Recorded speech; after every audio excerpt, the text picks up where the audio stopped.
This week on Lick of the Week, we're going to be doing one of my all-time favorite B.B. King solos. We're actually going to be doing a little bit of the intro to Sweet Little Angel off of the Live at the Regal album. It's absolutely one of my all-time favorite things. I've probably stolen and played that lick on more gigs than I care to admit.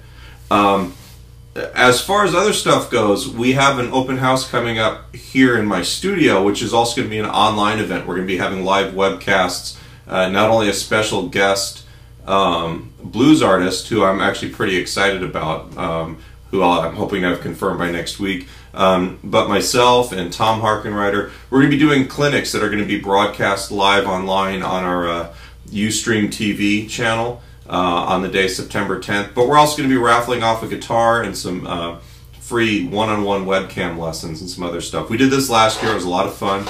I'll have links to a whole bunch of information on the lesson page for this, as well as the notation. Alright, I'm going to play the beginning of this one time for you, all the way through, and then we'll actually go through and do it bit by bit.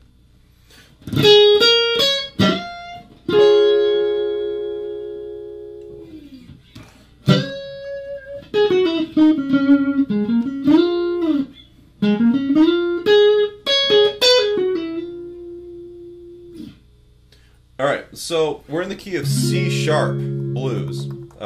The chords, these are the first 4 bars of this. The chords are going to be C sharp 7, F sharp 9 or F sharp 7, and then back to the C sharp dominant chord. Just like, basically it's the first 4 bars of a 12-bar blues with a quick change. Alright, so the beginning of this, B.B. King does this thing that I love where he plays over the 1 chord. He tends to play a real major sound, or major pentatonic, or notes out of that major chord. Alright, so we're going 9, 11 on the 2nd string, 9 on the 1st string. Alright, and this is out of the major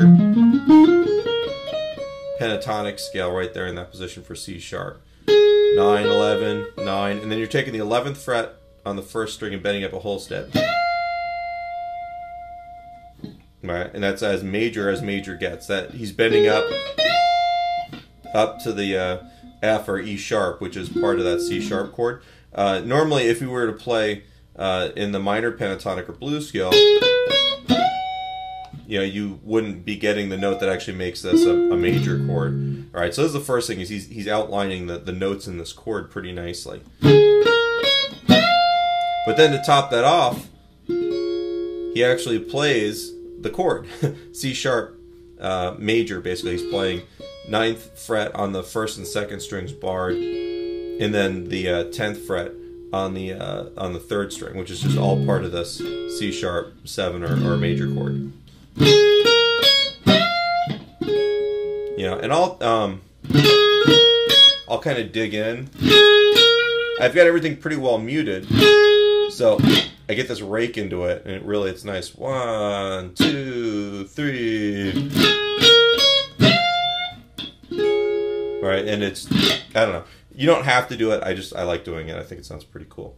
So that's the first 2 bars. 2,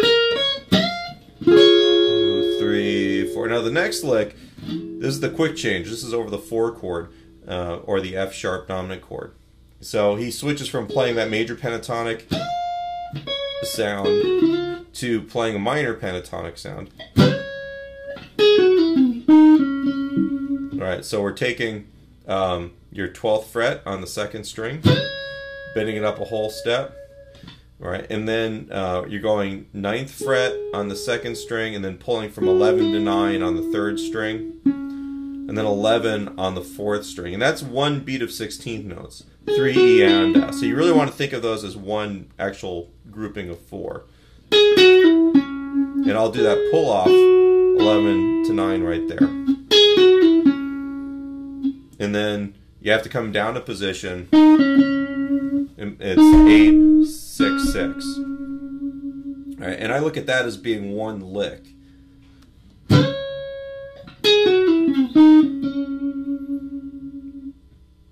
The next little bit, and the notation rhythmically, it's written as close as I could get it with my software, but if you listen, it doesn't really sound exactly as I've got it written. But he plays going back into the 1 chord in the 3rd bar.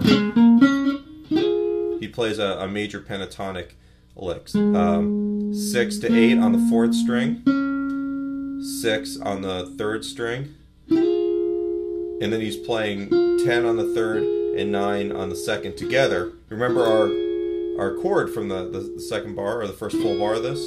He's actually playing part of that already. So in context, you've got, this is the first bit.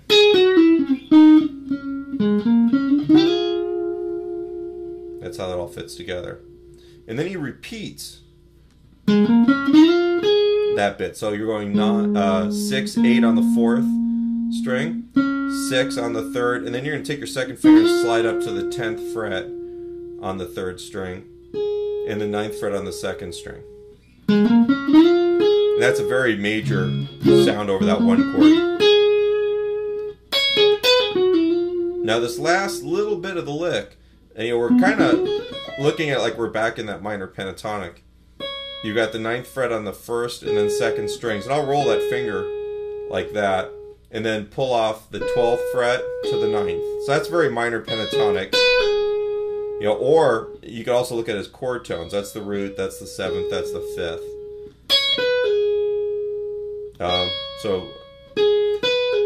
And then 11, pull off to 9, and then hammer on to 10 on the 3rd string. And what this is doing, this is the 3rd of the chord. And he's starting a half step above it, pulling off to a half step below it, and then hammering onto the 3rd. So you're surrounding the 3rd. And that's a great little kind of jazzy lick. Alright, so let me play the whole thing for you.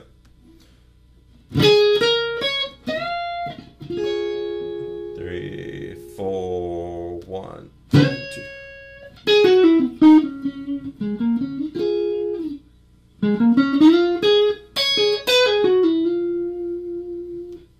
Alright, and that's the whole bit.